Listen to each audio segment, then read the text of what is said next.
Hi friends. I hope you had a good Christmas. For some of you, for some of us in times past, the day after Christmas can be a letdown. Maybe for you it's been like it's in this poem that I ran across. 'Tis the day after Christmas, and out in the den, Daddy's watching pro football again. The children are throwing and breaking their toys, and Mother is up to her ears in the noise. The melting snow drips through a hole in the roof. Boy, one of those reindeer sure had a sharp hoof. Ribbons and wrappings are spread all around. We hope when they're cleared, our lost child will be found. Santa long since disappeared in the fog. The turkey's now tasteless, and the eggnog won't nog. The holly and ivy, the tinsel and lights, no longer bring warm glows on cold, darkened nights. Children who last week were helpful and sweet have mouths that are sassy and rooms less than neat. Those people with faces that smiled forth like elves are now once again just their grouchy old selves. Yeah, sometimes the day after Christmas is a letdown.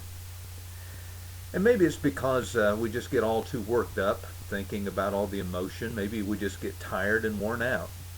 Maybe it's we realize that that nostalgic holiday season cannot really fill all the needs and voids in our life. We read certain scriptures at Christmas time, forget them the rest of the year. Some of those probably we should be reminded of if we're going to survive another year.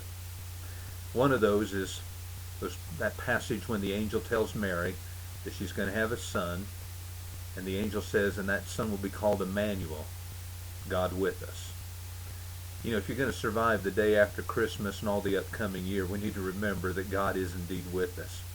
And in fact, God is living inside of us through His Holy Spirit. That's the way you survive the new year, and survive the day after Christmas.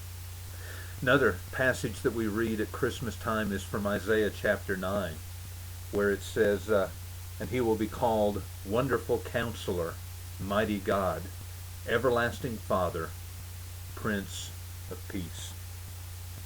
And if we're going to get through this next year and survive the letdown of the day after Christmas, we need to remember that if in our lives we're troubled, He's still the wonderful counselor.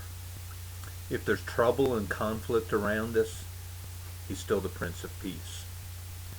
If we're feeling a little lonely and abandoned, He's still the everlasting Father. He's the mighty God. I guess it's natural for there to be a bit of a letdown. But if we really understand that God's with us, there'll be no letdown with that. Let's get through the day after Christmas, and let's enjoy a prosperous new year. God bless you all.